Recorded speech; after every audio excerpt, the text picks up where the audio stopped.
Ladies and gentlemen, thank you so much for coming to this. If I may start before welcoming our honored guests with a few ground rules. We are very appreciative of the audience here at WEF, but this show is also being taped for my CNN program and will be watched by many millions more. So as a courtesy, I would ask that you genuinely turn off your phones so that they do not interrupt the recording. And also, if you could just hold off on any applause, comments. We would like to be able to broadcast this in a way that that many millions more people can take advantage of the wisdom of our special guest. I don't think, Henry Kissinger once said, those that need no introduction crave it the most.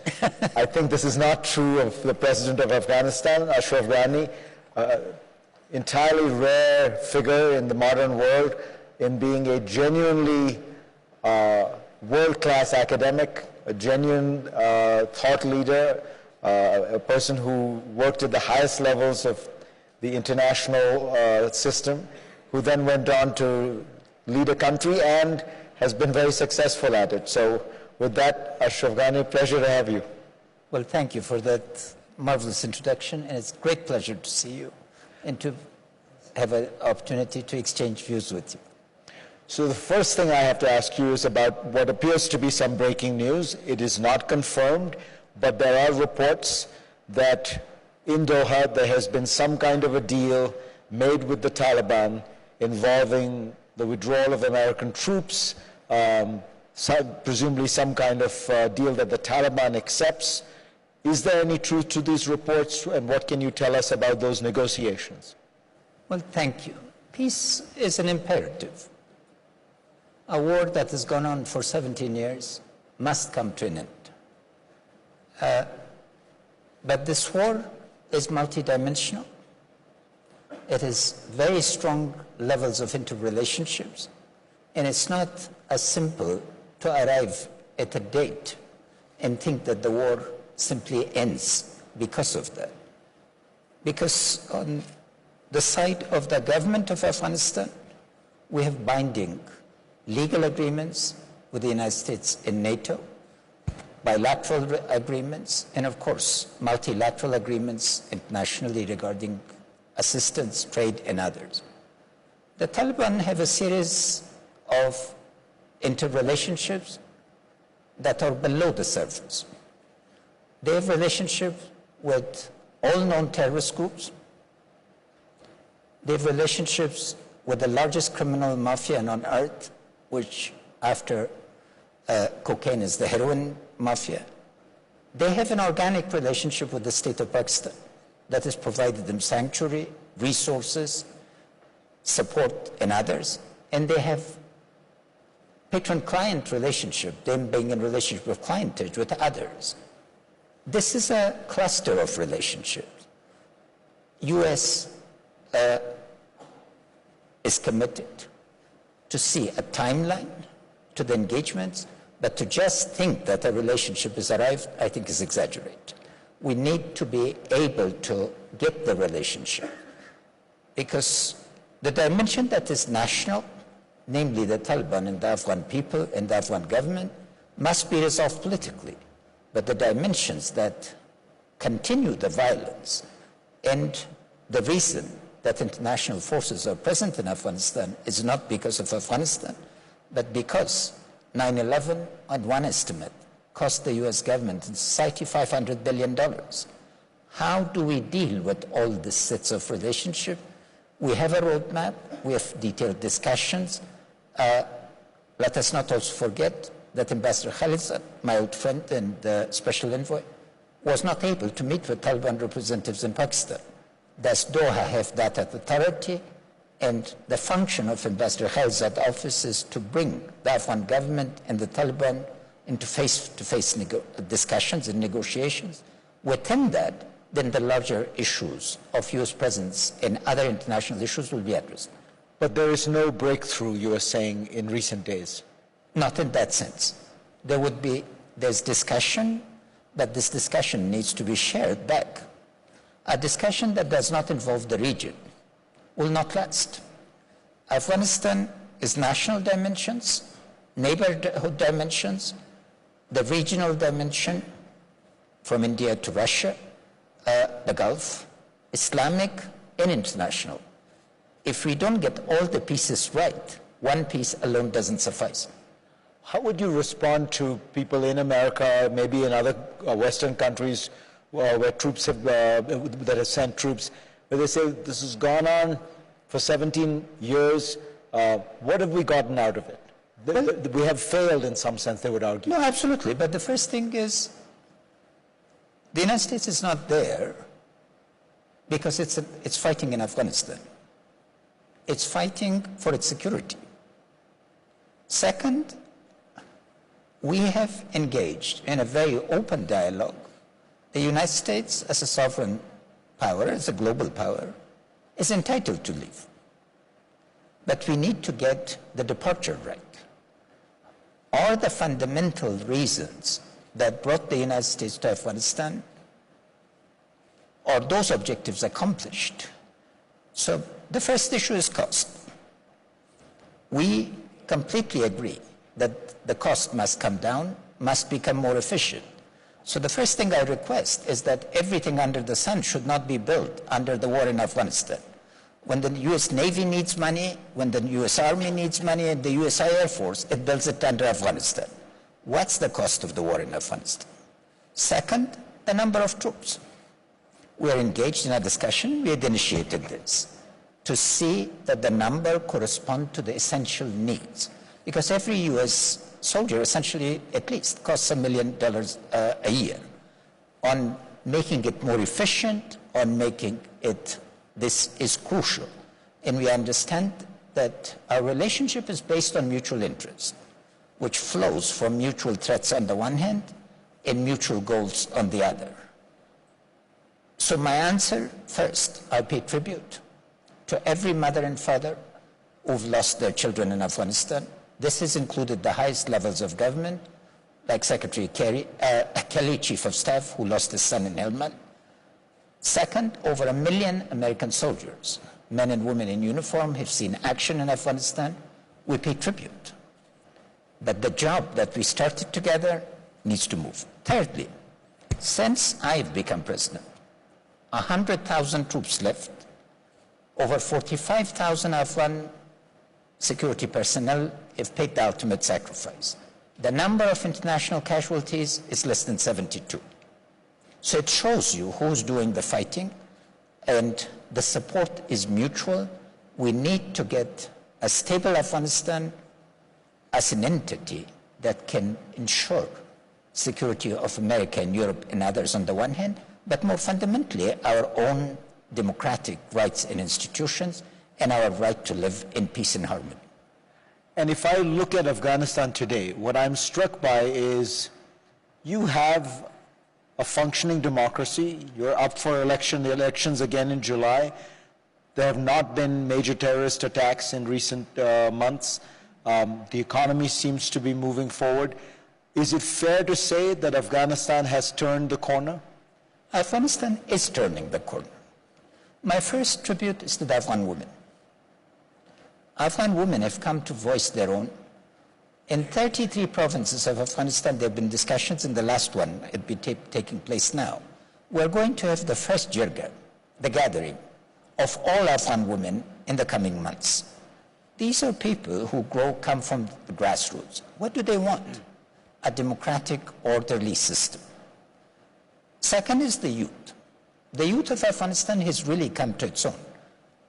Please understand that Afghanistan of today is a very different Afghanistan in terms of demographic composition.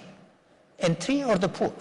Different even from the Afghanistan of on 9/11, 2001, right? Absolutely. Because this generation, we lost 3 generations to war. This is the first generation that has gone directly from refugee camps and internally displaced people to the best universities on earth. Educational capability.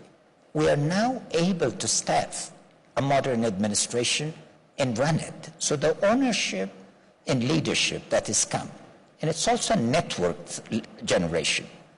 They talk, they are rooted on the ground, but they are able to talk with all our neighbors into the global community in a language. And the economy is beginning to move fundamentally, but the most important thing is our constitution.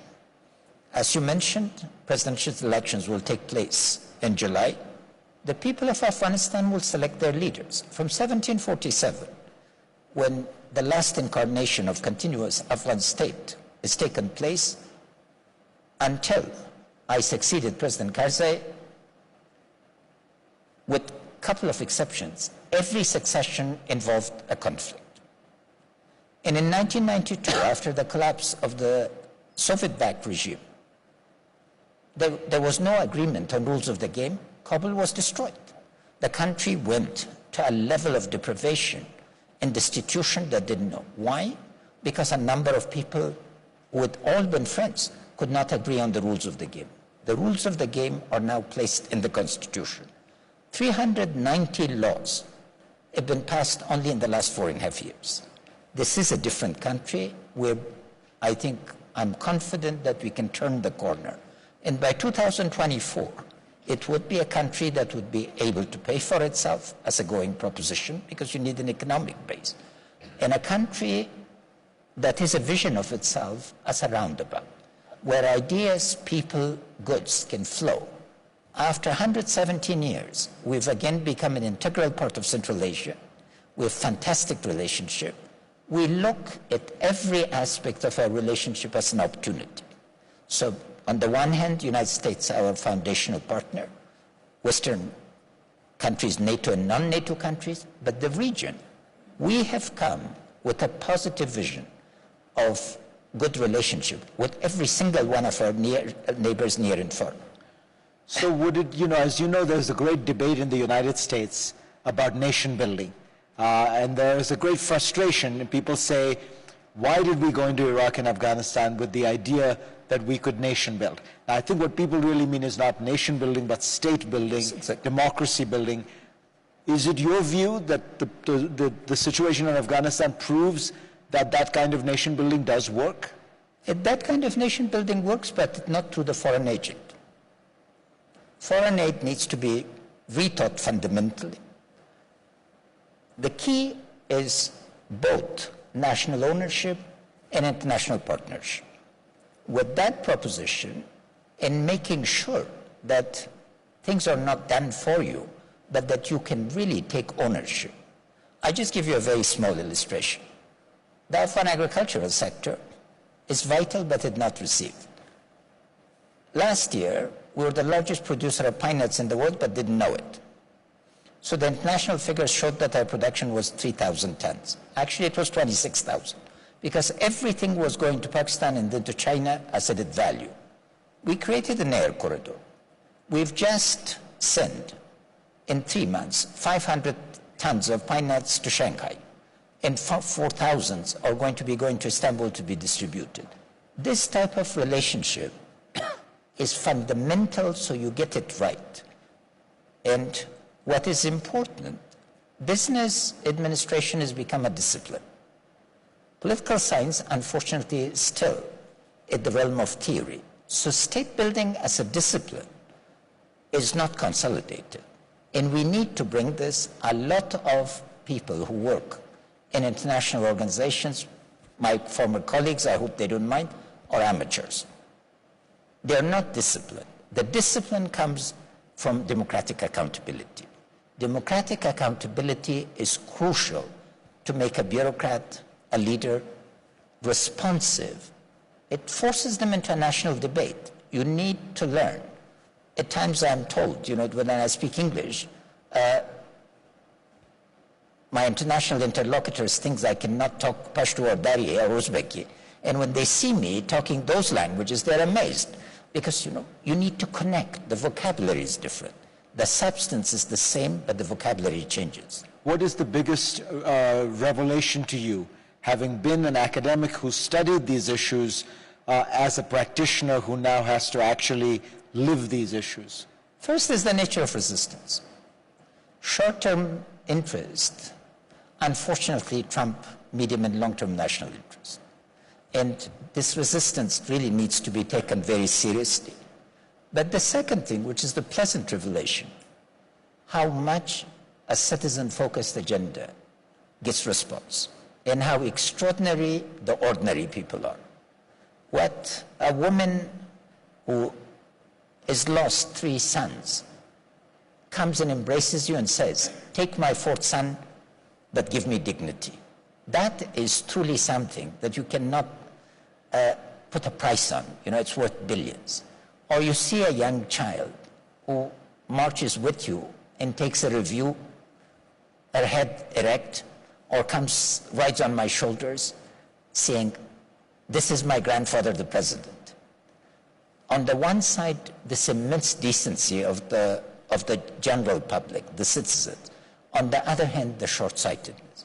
And the last issue is a lot of our international colleagues who provide advice are out of touch with the times. They provide you turn of the 20th century or mid-20th century advice. We need to become much more dynamic, much more people-focused. The short-term perspective, does it make you wish you had the kind of power that President Xi in China or President Putin in Russia has? That way you could think long-term for the country? No, I think long-term for the country democratically. We tried authoritarianism. We had one of the worst despotisms at the turn of the 20th century. And we had the Soviet style. No, Afghanistan, there's a man called Elphinstone who wrote a book in 1809, and he really got it right. He said, this country is most suited to democratic governance. Afghans have a sense of equality. When I talk to another Afghan, I'm her or his equal, and that moves me to tears.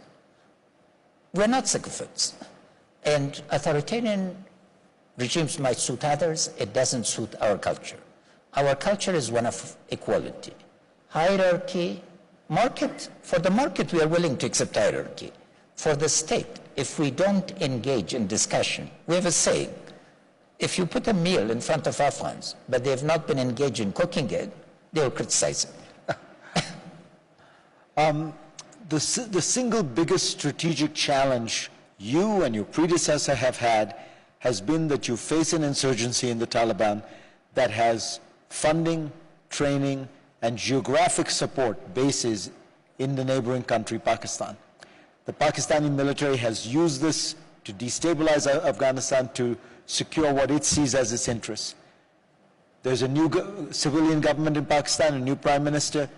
Do you sense any change in Pakistan's attitude towards Afghanistan? We've talked on the phone. We have not met in person. The proof of the pudding is that the fundamental issue is in action. We've been promised repeatedly in the past, so much as saying that next week there will be change, and next week we've seen intensification of the conflict. Afghanistan wants an engagement with Pakistan. Our relationship falls in 3 buckets. 1, removing the shadow of violence. For 40 years there's been engagement. This engagement is against all international rules, all norms of decency. A neighboring country that recognizes and enjoys particularly close cultural relationship does not sponsor subversive movements and armed subversive movements. So that's one discussion. The second is, what should normal relationship, cooperative relations between Afghanistan and Pakistan look like? We, I think, will be the greatest asset to a prosperous and stable Pakistan, because we are the source of power from Central Asia and others, and the source of transit and connectivity. And 3, the joint issue. What do we do with the continuing problem of terrorism? We need to engage. The key is, Afghans, we as a nation and as a state, we are dedicated to overcoming the past. The question that Pakistani leadership needs to face is their conduct of the last 17 years benefited them, harmed them, isolated them, made them central, and how would they get to 2047, the year when they celebrate their 100th anniversary? An excellent analysis has been done by the World Bank. If they continue the current course, they will be a very poor country. But if they change and engage in regional cooperative and fundamental economic and social and political reform, they could be a middle-income country. The choice is theirs. The Trump administration, when it came into office, in a way relieved you of some of the uncertainty of the Obama administration, which was always debating whether or not to stay in Afghanistan. And the Trump administration said, no, we're going to stay. We're in fact going to increase the intensity of engagement. But they said the same in Syria, and rather bizarrely and dramatically, President Trump decided to withdraw forces. Do you worry that you're going to get a phone call from Mike Pompeo saying, guess what, the president's, just tweeted, we're going to leave Afghanistan tomorrow? Well, the first issue is President Trump and I have had an excellent relationship. The South Asia strategy was a very thoughtful response to a situation, and let's not forget, the core of the South Asia strategy was to bring peace to Afghanistan, and we've welcomed this. Second, it's a condition-based strategy, and this condition-based strategy we've interpreted as putting conditionality on ourselves, not to say that the conditions are going to be left to others to change. We've changed our security forces' root, stock, and branch during this. Well, an inherent reform of the inherent law brought the age of retirement for a general to 56 years. Our four-star generals now retire at 62. Over 2,000 generals and colonels have been retired. We are really focused. We've used this, and day by day, we're gaining strength. Now, as I brought to your attention, a sovereign state, the world's most powerful, has a right to disengage, but we don't think it's going to disengage. The reason is not because of wishful thinking. The reason is because of a dialogue that is based on reason and mutual interest. We've had this dialogue because you need to think in scenarios. The problem is that the public panics when they think when a scenario is reality. But as you know, the United States has 100 at least scenarios, the Defense Department, for every conceivable situation. One of them leaked. We've had discussions. The South Asia strategy is the strategy. Proof. The level of cooperation that we've received from the U.S. military and from the U.S. security forces has been immense. During the past months, General Miller has leaned backward, the commander of the Resolute Support Forces, to remove uncertainty and to be able to work with us. But the ultimate goal, neither of the United States nor of Afghanistan, is to make this into a permanent thing for ages. Our goal is to become a partner, not a dependent. Because of this, we need to be able to pay for ourselves, for our security, and to make sure that the relationships are such. Bottom line, our cooperation depends on the level and threat of terrorism. If that threat is lowered, of course the forces need to be lowered and leave. But we need to understand, and you're in a better position than all of us, is this threat over or actually other forms? It's morphing constantly, and as the latest is Daesh gone to version 4? If you're talking about globalization 4, we need to talk also about version 4 of terrorism. That issue requires the attention of all of us. And you, just to clarify, you are saying that Daesh, that is ISIS, and presumably the Taliban, the more radical elements of the Taliban, still remain real terrorist threats to the West? They do. And instead of taking my word for it, I think we need to arrive at consensus. To the region also, the problem with some of the regional behavior is it's reverting to 19th century thinking. They think spheres of influence are a better concept. Let us not forget, Middle East, Southwest Asia, and South Asia have still not arrived at a full embrace of the Westphalian system, where sovereign states interact with each other. My argument is that both for the economy, for environment, and for security, we need to arrive at state-to-state centered relationship so our people can interact, our businesses can interact. But we cannot be seeing zero-sum games and interference as a way of securing our interests. The Trump administration has also done something which I assume you welcome, which is it has taken a tough stand on Pakistan.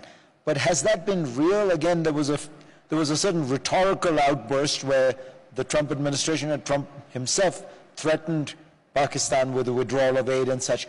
Have you seen an increase of American pressure on Pakistan? I have. First of all, $1.2 billion were withdrawn. It's allocation that is never going to be restored, unless in the future. Second, the level of engagement, the discussion, quiet, but it's been very systematic and very focused. The level of engagement leaves nothing to be desired. It is principled, and we welcome it, but it's also catalytic, because it's not pressure for the pressure's sake, it's a pressure for the sake of engagement. It's an engagement agenda. Pakistan is a pivotal state in the region. Its stability is vital to Afghanistan's interest, to India's interest, to everybody's interest. We hope that Pakistani leadership would come out of the scars of its creation. Partition was painful. The wounds have been immense, but for South Asia to become whole, like Europe, they need to overcome this trauma of the birth. 70 years is enough time, and in this regard, I think embrace of the 21st century by Pakistan will make all its neighbors and all its international partners and Islamic partners come to a supporting stand and come to cooperative. So we think the advantages of cooperation for Pakistan are immense. The advantages of confrontation are close to nil. But if there are sections of Pakistani state that still think that, those we hope need to rethink.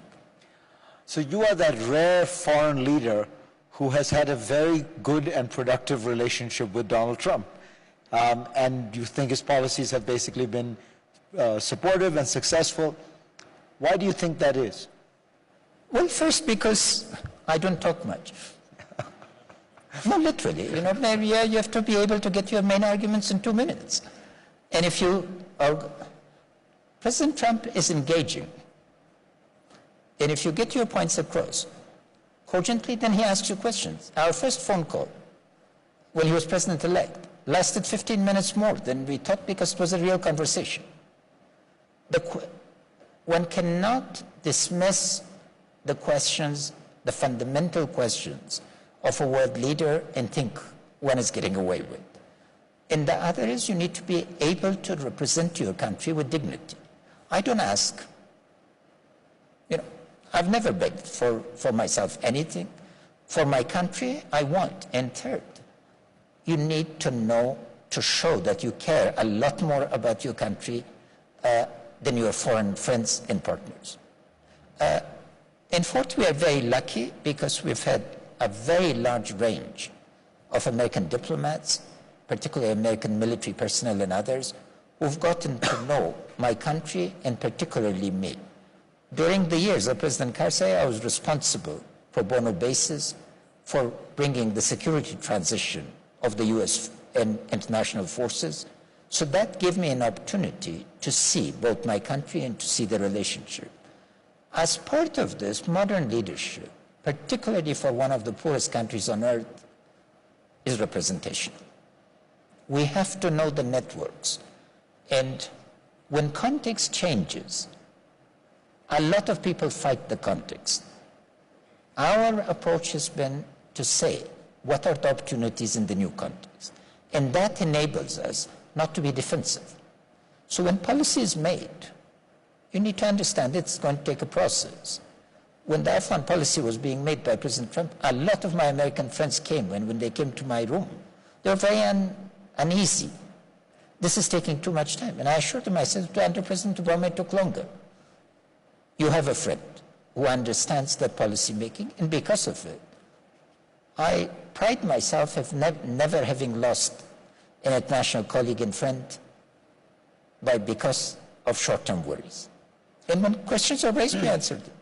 So when Americans look back on this long engagement in Afghanistan, you think they can take pride in feeling that they achieved something?